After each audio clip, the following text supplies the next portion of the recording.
Hey, we are back and so excited to talk to JaNay and Ruach because we are discussing the topic of culture shock.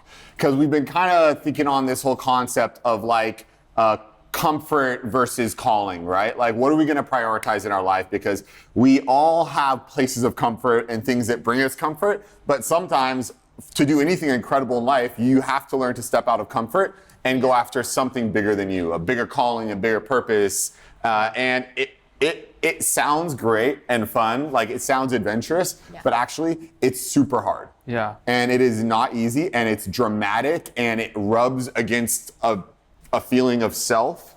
And I think that you guys are great people to talk about that. Just to introduce you guys, this is Ruach. Ruach, tell everyone about yourself.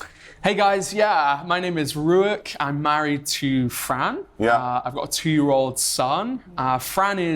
She was born in Chile, grew up in France. She moved there when she was about 5. And so embarrassingly, she speaks French and Spanish, and I don't speak any of those. You just speak British. Only tongues. That's right. and English. The Queen's English. The Queen's English. The proper.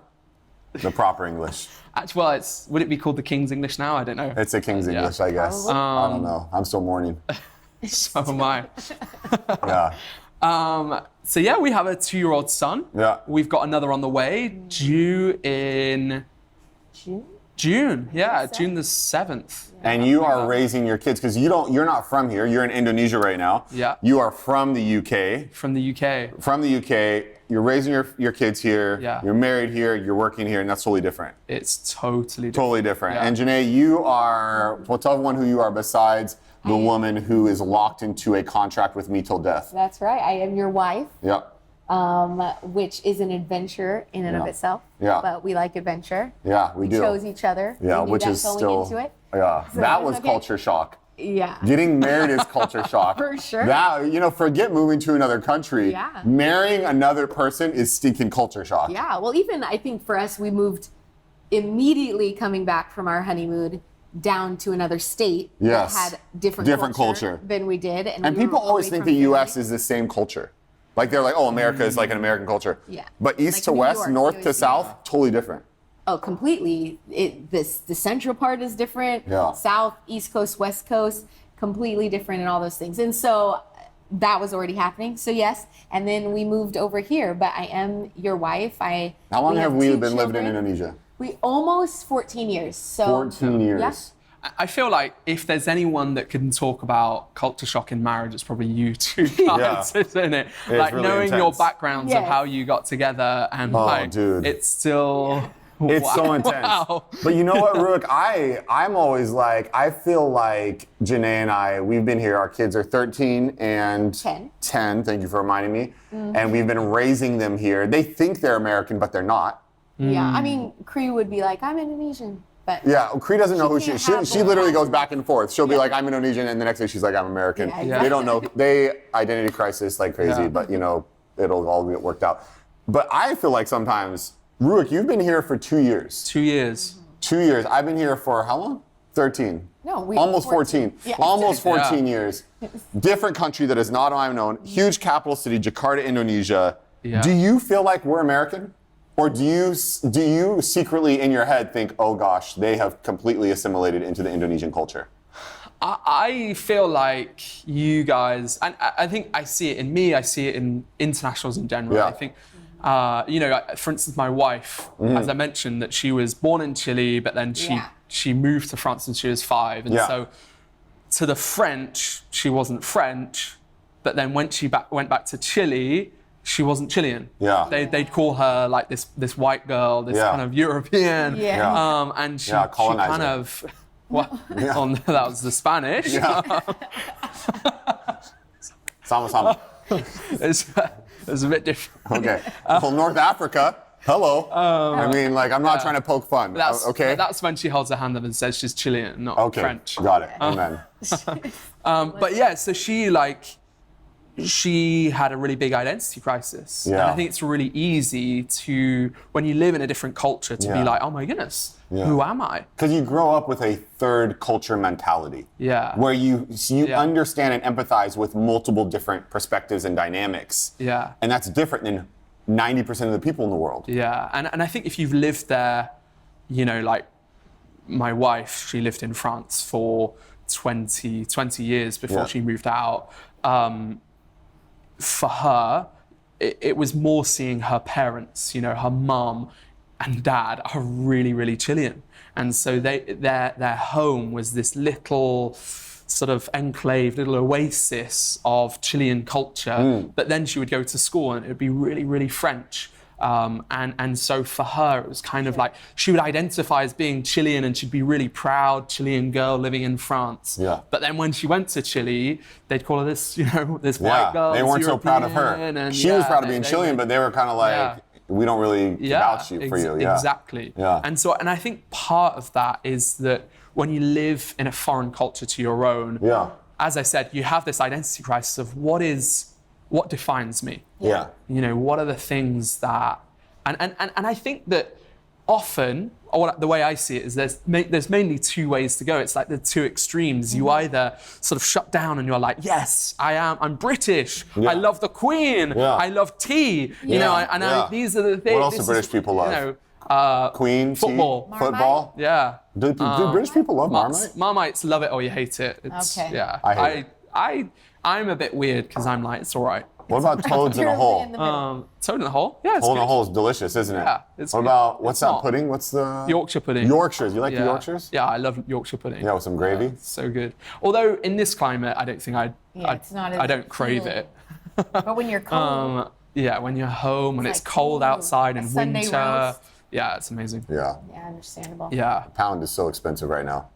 Well, it's All sad, over. isn't it? It's sad. And It's sad if you get paid in rupiah or a Yes, foreign country. something else. Yeah, anything you- else but the there. pound. But if you're British and you're going on holiday, That's Like, great. woohoo, Praise God. exactly. It's great. So Yeah. yay for them. Yay for the, yeah. If they Excited win, if we we win. can champion Yeah, we that can for them. champion their winning. For sure. So I want to ask you a question though. So when you grew up, born and raised in England, but you traveled. yeah. You experienced other cultures. Yeah. And in my expectation, or like in my perspective, like I would say, when you travel and you experience other cultures, it gives you a little window into, oh, there's different things out there. Yeah. But then you move somewhere and it's a whole nother level. It is a whole nother level. Yeah. What has been the hardest thing you've dealt with in that culture shock of learning the new culture, of being someone born and raised in England, moving to Indonesia 2 years ago, living here, raising kids here, working here, community here? What has been the hardest thing when it comes to like adjusting to culture, understanding everything? Yeah, do you know, I think that there are lots of little things. Yeah. And for me, you know, I lived in Hungary for a year. That's where I met Fran. That's where I met my wife.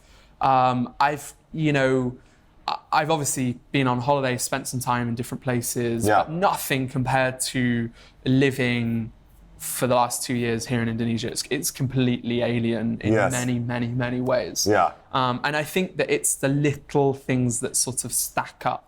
Yeah, the nickel and dimes. Yeah. That's a great way to exactly. describe it. Yes. So it's things like, I'm a really big football fan. I love football, Manchester United, they're terrible. Let's not talk about them right now. And Champions League nights, you know, it's at insane hours now. Yeah. It's like kickoff is at 2 a.m., 3 a.m. And so ashamedly, first thing I do isn't wake up and pray sometimes. Yeah. It's wake up and check the score. Yeah. Because I'm not at that level where I want to set an alarm in the middle of the night. Yeah, I've got a get up. 2-year-old son. Yeah, exactly. And it's just unwise to do that for me at the moment. Very unwise. What would your wife do if you set your alarm at 2 a.m. and your son woke up? She would probably be like, I'm moving back to Chile. Or France. she'd probably be like, send me to the other room. Yeah, she'd probably be sad. No, she wouldn't. No, she would just be, she wouldn't tolerate that for long. She would sit- Yeah. it would be a serious conversation. Exactly. Like, I need sleep. And so, yeah, and it's little things like that. Another thing, Christmas here. You know, Christmas in the UK. heat Yeah, it's different. not, you can't dream of a white Christmas here. In Jakarta. Yeah. It's Tropical. we're blessed here, aren't we? Because we have great AC. People come in their jackets and Yeah. they feel a little bit more Yeah. like, We pretend it's wintertime. Oh, yeah. We're like, let's put on a jumper and go to the mall. Yeah. And then you get outside of the building, you're like, get this off. Yeah. And so I think it's little things like that. And I think a bigger thing living here in Jakarta is stuff like traffic. It's so busy, isn't it? Yeah, it is. It's things like parks. That's Yeah. for me, like, for the first 6 months, that was okay. It was kind of like, I think we can manage without it. Yeah. But then I think the longer you're here, I think for Fran and I, we were kind of this kind of yearning for nature. It's like a and slow death. It's like, yeah. Yeah, you're like going and you're like, no, I can survive. Yeah. And then you're realizing like, I will never walk in a park again. It's seriously, it's like a slow, painful death of like what, And I think it's interesting because, Fran said to me just the other day, actually, she was reflecting on a verse in Psalm where it's like, one thing I desire is to gaze on your beauty. Yeah. And she was like, I've realized, when was the last time I really gazed on God's beauty and how do I do that? That's great. And she was like, she realized that one of the main ways that she did that historically was in nature. Yeah, But that's then, like JaNay. JaNay's the same way. Yeah, because JaNay was like going through like a semi-midlife crisis, 5 years ago? 6 years ago? I'm not sure which one you're talking to. There's been multiple. Not which multiple. one? No, there hasn't. No. But it was when you were just going through a really tough year and you were really sad a lot. Yeah. And it literally because you love nature. Yeah. You feel like connection with God, purpose, calling in nature. And we went to the botanical gardens and God spoke to you. Nice. Yeah. You literally were like, it's like crazy because you all of a sudden you're like, oh, I can't do this anymore. You go to the botanical gardens and it's like God speaks to you and meets you where you are. And he's like, he said like, maybe I don't share your personal business. But basically it was amazing because that was one thing that was really hard for you here. Yeah, for sure. I think that's the challenge of just different places. I mean, obviously we're talking about Indonesia because we live here in Jakarta. So it's different than if you were out on the island. Yeah, you'd be Bali or something like that. Right? You could be in Labuan Bajo and be nature everywhere. Yes. Just so everyone kind of gets the context. But because Jakarta is, if you don't know, Jakarta is, I think, right now about 20 million people in the Jabotek, in the urban and suburban. And in the urban, I think it's close to like 15 million or something like that. Yeah, it's insane. Busiest, most dense city ever. Yeah. So I feel like in general, you gotta, like, whether it was going from a country that would be, a bit on the cold side, the UK, I would say, but still, there is the seasons. You can kind of look forward to the next thing.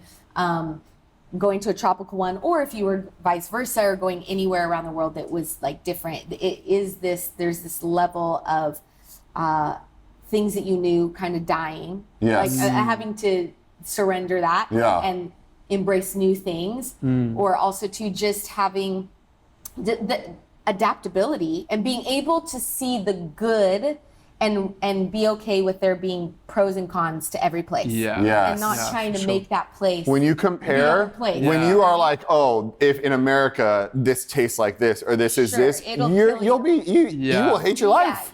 For sure. I think, I don't know if you guys have experienced this, but I think the temptation is to believe a false reality of your previous culture. Oh yeah, like it's all beautiful. It's a little bit like, for me, everyone knows that the UK is rainy. And something I've been craving is like rain. It's not like this absolute downpour. Like a tropical storm. Like this is cold, like a refreshing rain. Like the mist that's on your face, and you have like your kagul and you're on, and you're like, and then you get back to your car and you take it off. Yeah, nice Irish coffee. And then you have to warm you up. You've got maybe that's in Ireland, but Ireland is a part of the UK. Well, Northern Ireland. Anyway. Northern, that's your stereotype. I don't want. I'm American. Okay. But and that kind of. But the reality is that if I were to go back there, I would be like, walking in the wet. I want some heat. Yeah, you want to go down to Spain. Why can I never play golf? It's always raining. Yeah, that's right. That's right. It's sort of. No, dude. So I experienced that so much because both you guys know that I'm like pretty intense when it comes to like service expectation, like.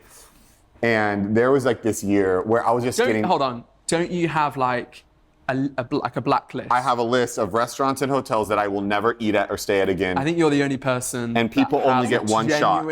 I know. It is the most unchristian list in the world because you only get one shot. There's no grace, no mercy. So the thing is like, there was this year where everything was making me mad. Like I would go to McDonald's with my kids and they would screw up on the order and I would be like, how can these people wake up in the morning and look themselves in the mirror? You know, I would go to a restaurant and there would be mistakes and I would like want to look at the server and just be like, who are you? Like who hired you? What happened? You know what I mean? And everything was driving me crazy. Yeah. And I was thinking in my head, like, oh, if I was back in the US, things would be so, you know, the quality control, this and this. And I'm telling you, we went back to the US. Sure. And I received the worst customer service ever. I walked into a deli to buy a sandwich because that's one thing you crave. Like the Indo doesn't have a lot of great delis where it's like meats, cheeses, breads, all this, right? Yeah. I go into this deli, I walk up to the counter, I say, hey, and in the States they have this build your own sandwich. So it's like you choose it for kosher bread, whatever, you know what I mean? And it's just amazing. And I go, okay, I want this sandwich. It's only like $5, $6. I want this sandwich, this kind of bread. And the girl comes up to me and this is how she's listening to my order. She's just like this. Right? And she's just looking at me. And I'm trying to be like, okay, obviously she's had a long day. No worries. I finished telling my order and she's like, I gotta be honest, like, I really don't wanna make this for you.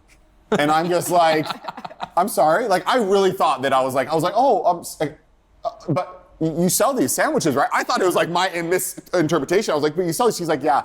She's like, why can't you just buy a ready-made sandwich? And I'm thinking in my head, like, I flew thousands of miles for this. Like, I flew across the world. You were like, my sandwich. Yeah, I'm like, this is what I've been waiting for. And she was just like, and she walks to the back of the kitchen, and I see her look at another employee and say to them, this guy is so difficult. Can you go help him? And I was just like, you know what? Yeah. Everywhere is broken.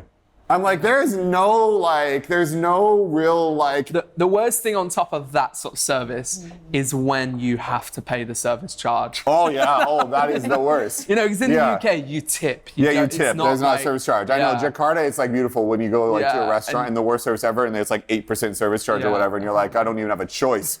I'm being brutalized. I'm a victim. I remember when I was with some friends in Hungary, we had just the worst service ever. Yeah. And I was just, you know, when this wrath just comes up, and it's this self-righteousness, isn't it? Yes. I deserve to be treated better. Yes. I feel it every day. Yes. And I was like, listen to me, guys, we are not paying service charge. Yeah. Walked over and was like, no, we're not paying service charge. And it was just the most like awkward conversation. She looked me in the eye and was like, you're foreign. Yeah, she's like, obviously you're not Hungarian. You have no idea what's happening right now. Yeah. And you know what I think, like, so that's the thing. This is what I've noticed is when you're letting go of comfort or familiarity, it's like you have two choices. You either do it like this, where you're just like, you know what? This isn't that. That was this. Now this is something different. This is something new. This is how I used to find my comfort, but not anymore. And you just let go.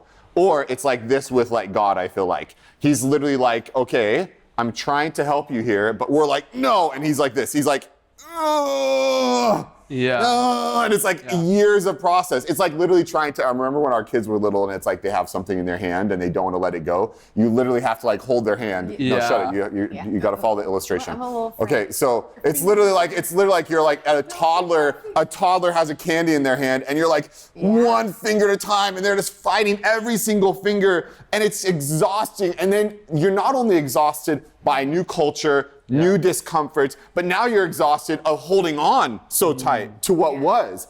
And that is, in my opinion, the most painful part of being confronted with a discomfort and deciding to choose. I mean, if you're gonna choose, just choose. Yeah. Just kill it, just let it go and just say, I'm done. This is not that. It is hard though, because it does creep in. Yeah. So I would say and I think it has to be managed, right? Because as people, we are selfish. and we love comfort, Yeah. right? Yeah, so we as much do. as we're, I would say, quite adventurous. When we came here, Yeah, we are adventurous. In general, we flew knew- to China without being able to speak Chinese with no plan, and we flew into the mountains. We No, almost that's died. true. Yes. No, that's a real story. We almost died. That's. I want to hear We that almost got story. kidnapped. Story We that- almost got kidnapped and died. That's a story for another podcast. Okay, go ahead. Wow. Sorry. I interrupted you. Near, I interrupted you. near Mrs. podcast. Yeah. I want to. That's true. We have a lot of those. Yeah. And I think when we came here, even before when we got married, I think that's one of the things that probably attracted us to each other. Is we weren't so much attached to things. We were like willing to go wherever, right? Yeah. And it was kind of like, God, whatever, whenever, wherever. Okay. So I think there's definitely been times when I've seen that, but I think coming here, we kind of chose. We were like, we're going to do this. We're going to be all in. Yeah. All in. We're not going to look for the same thing. We're not just going to have expat friends. We're going to embrace it and be in it, which I think we did have that attitude, but I think slowly things can creep in, It right? can, Yes. And you can start to realize, oh, well, now this is comfortable and now I don't really want that. And so that idea of surrender has to kind of be revisited over and over. Over and over. Yeah. And I think there was times, in different times, but definitely here where, it felt great. And I knew, I know I'm called here. Yeah. And I know I'm supposed to be here. God has me here, but it would creep in and I would have to kind of like manage those things. I'd have to look at them again. And sometimes shut things off. Maybe if it was, I remember going to you before and just saying, hey, I've realized I need to visit my family once a year. Yeah. Like even if we don't bring everyone back. Yeah, that helps Like, you It manage it. energizes me. For you, it didn't energize me. No, it the same doesn't way. It manage. took away. I have no energy. But for me, And I love my family. I don't want right? people to think that I'm like a family No, racist. you do, but- I love family. I just don't get energized when I'm around them. I get energized in and different spending ways. money and traveling there. You're Yeah. just like, Yeah, I don't get energized spending US dollars. Yeah. And there was times where, because we romanticize oftentimes what we don't have, like the rain, right? Yeah, yeah. Like, Yeah. oh, like I just want that, which it's not bad to want that, and you can get it on vacation and stuff like that. Yeah. But it's like, but we can start making it bigger, right? Almost all consuming, because we romanticize. It's like people in their old relationships. You're like, they're out of it, and all of a sudden you're like, and that was really great. No. Yeah, that wasn't was great. Toxic, abusive. Yeah, yeah. But you just start. Yeah, he tried to all the poison good you. Times, do you know what I mean? Yeah. Like it was so amazing. And so the same thing can happen, obviously, in life in these transitions. What has been one of the hardest things for you? Like the thing that almost broke you. You know what I mean? It's like the thing that almost won. Because you're talking about managing it, right? So it's like, okay, we all want to be people who are like, oh, I'm not just choosing comfort. You know, I want a greater life of purpose and service and calling. But sometimes comfort almost wins. You can give in. You can quit and be like, this is just too hard. What's something that almost beat you? Yeah, I almost beat me. I don't know if I would say it almost beat me, but I know one that is really hard. We have 2 kids, and pretty much their whole life have been raised here. Yeah. Of course, we go back and visit. But Cass was 7 months old, or almost 8 months old, and then Cree was born here.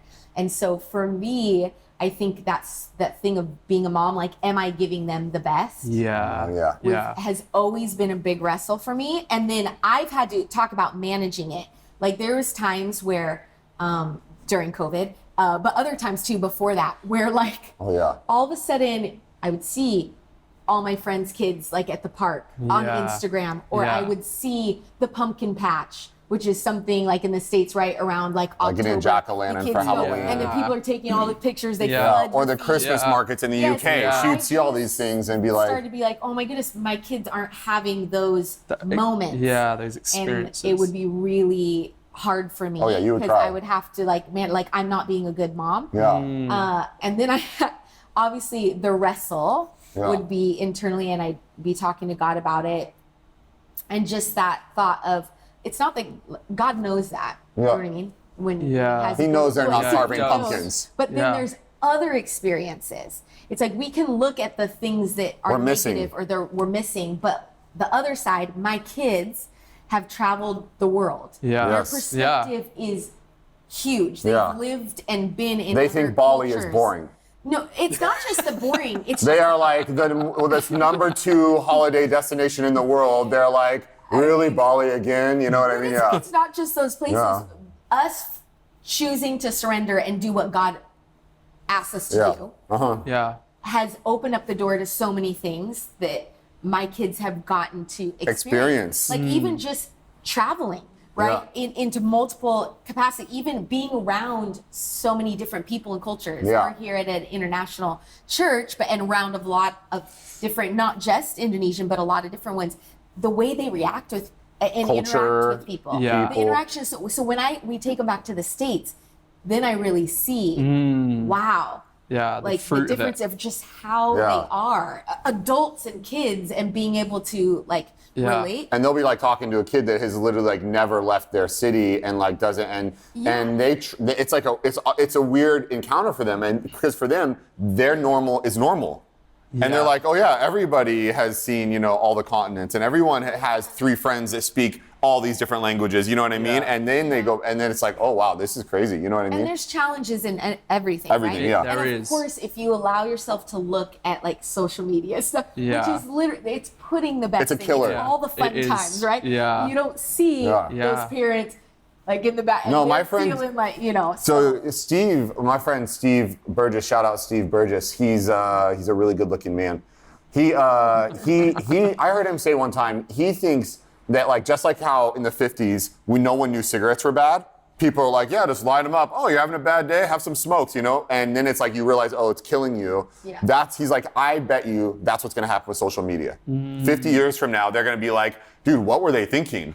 They're just scrolling all day long and they don't realize that they're literally destroying their brain or whatever, you know what I mean? I'm telling you that's gonna happen because I talk to more people about anxiety, depression, comparison based off of stinking Instagram. Yeah, it's a killer. Yeah. I mean, not that there aren't good things and you can for use it for good sure. things, but it takes a lot of intentionality Yeah. to use that because it does take, I mean, and that has already started that way where it's been proven. I mean, I would say that, has. like, if I didn't send you the memes that I sent you, we may not have the intimacy that we have today. So I don't want to throw social media under the bus. I'm just saying that it can be very damaging, just like anything, if you don't understand. And don't use it. Appropriately. For sure. Yeah. Now, okay, one thing you said that I think is really, really good to bring up is that we are, okay, so great. You said you have to manage it and you have to revisit it, right? So you're in discomfort, you're being confronted by things, and you think you're like, no, I'm sold out, I'm all in, I'm going after a greater purpose, I'm going after God's calling, I'm doing this. But then it's like, oh shoot, this is really hard. I don't know if I actually want to do this. This is harder than I thought. Yeah. You know, but the funny thing is you know what that's just like? It's just like marriage.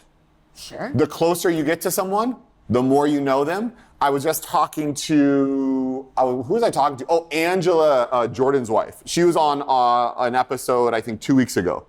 Angela was like, the craziest thing about marriage is living with another person.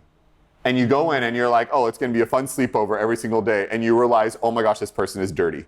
You know what I mean? And you just like, you're like, you all of a sudden you get you're zoomed in. Yeah. You see all the things and you're confronted and it's like you don't have a choice. You're like, oh my gosh, now I'm stuck with this person forever. And they may never change. They may have a bad habit that drives you crazy. And now you're just like, this is my life. It's similar to culture. Yeah. When you're fully immersed, because what we were talking about is when you're visiting, it's kind of like, oh, I'm gonna go somewhere for 3 months. You can kind of hold your breath, you know, and be like, you know what, this is hard, but I'll be back in the UK soon, or I'll be back in the US soon. Wherever you're from. But when you're there and you're living there, you're like, oh my gosh, this is my life now. Yeah. And it really confronts kind of, I guess, the authenticity of that surrender. Like it kind of pushes back. Like, are you really committed? Are you really surrendered? You know, it's tough. And I think it's like it can be like a mirror. You know, like, you know, when you're married to someone, it's not like my problem. It's no longer like my problems are my problems. Yes. It now becomes like, you know, if I'm gonna hide my problems, I've got to be really, really good at it. Yeah, you gotta be a schizophrenic. You have to have multiple personality where you keep that in the closet of like your childhood pain. Yeah. And so it's kind of like this kind of mirror that you kind of see your own immaturity. Yes. And you're like, you see I can't believe I think this way. I can't believe that thing that I had inside of me was there. Yes. You know when you're like, you were talking about sort of service providers and, you know, getting really frustrated in a restaurant. And it's kind of like, it's a mirror of our own self-righteousness. My own patience, my own entitlement. And, yeah, of course. And I feel like that is the kind of the flip side. Yes. The beautiful flip side, isn't it? Yeah. And I think for me personally, I really relate to what you shared. I mean, when Fran and I, we've been back to the UK twice now, and the hardest thing is that Zeru loves it so much. My son, Zeru, loves it so much. Yeah. And it's always really, really hard. Like seeing, he's wearing thick jumpers and he's just like able to run outside, jump in the puddles. And, he loves the cold, which is crazy because we've pretty well all his life he's lived here. Yeah. But he loves the cold. And so that, I think, was really, really hard, like coming back here after that. After seeing how much he loved it. Yeah. And then he's just like running around the house with just his nappy on because he's like, this is so hot. Yeah, this is cooking. Yeah. Yeah. That's how I run around the house in my underwear. Ask JaNay. JaNay, do I wear clothes at home? Yeah, I mean, look, Not really. try not to give people a mental picture. Yeah, it's all right. It's all right. No one wants to imagine a pastor naked. And if you do, it's not my fault. It is not my fault. That's your own issue. And particularly here, I think it's, even if you go outside, it's like the fire ants or, the mosquitoes, the dengue, all of those different things. Yeah, it's a different environment. It's a different environment. And so I really, really relate to that. And I think for us, what's really helped has been, the verse where it says, fix your eyes on the unseen, for what for the seen is temporary, but what the unseen is eternal. Yeah. The unseen is eternal. Yeah. And so I think for us, even when it has felt like we are just hard pressed on every side, it feels like those nickels and dimes is kind of stacking up, and I think we always come back to a place of it's in our vision statement, isn't it? Yeah. Finding our identity on God's grace alone. Yeah. And it's coming back to that point of where have we been finding our identity? Yeah, that's so good, bro. Has it been in God's grace? Have our eyes and our mind been set on the unseen, on the things that are eternal, or have they been set on all the temporary And we stuff? want to believe that we don't set our eyes on those things if we're like big picture people, but we all do. Yeah. All of us do. And what you said about it's like looking in the mirror, I love that. I love that so much because I am the kind of guy who's like, just tell me what to do. Tell me what I have control over. Don't tell me that I don't have options. But if you look at culture shock and sacrificing comfort for calling, and you look at that, and then you realize, actually, it's not that this new city and this new culture and it's not that all of this is wrong and bad and terrible and hard. Yeah, exactly. What's hard is facing the reality of your own weakness, your own character flaws, your own entitlements. That's the hard part. Yeah. The hardest fight is looking in the mirror and saying, oh my gosh, I have issues. Yeah. And I got to deal with my insecurities. I got to deal with my temptations of putting my identity and my comfort in things that they shouldn't be in. Yeah. And taking that personal responsibility is so tough. And that's why culture shock is hard. Yeah. But at the same time, I love it because at least it puts the ball in our court. At least we have a choice then. We're not just slaves and we're not just trapped and we're not just like, oh my gosh, you know what I mean? We're not just like, that meme I play for my son every time he complains. It's like, you're a victim, right? It's like, no, it's like we're not. And it's like, actually, we can stand up and say, okay, I can grow. I can get better. I can process through this and I can choose whether I'm going to be offended, frustrated, and stressed. Yeah. You know what I mean? Or I'm going to deal with my junk. And I love that. I think that that's one of the beauties that it can help you with, actually. Yeah.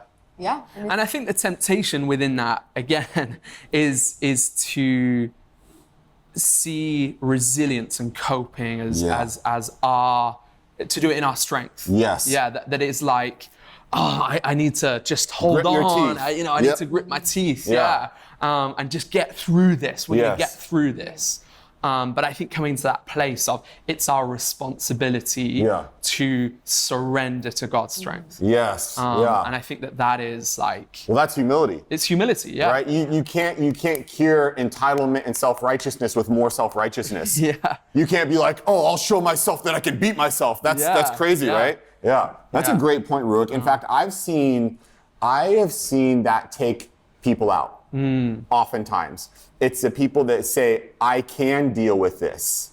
I can make it through it, but on my own strength, because it comes out somewhere. Yeah. Whether they take it out on their family, you start getting involved in some sort of addictive behavior too, right? And it's huge.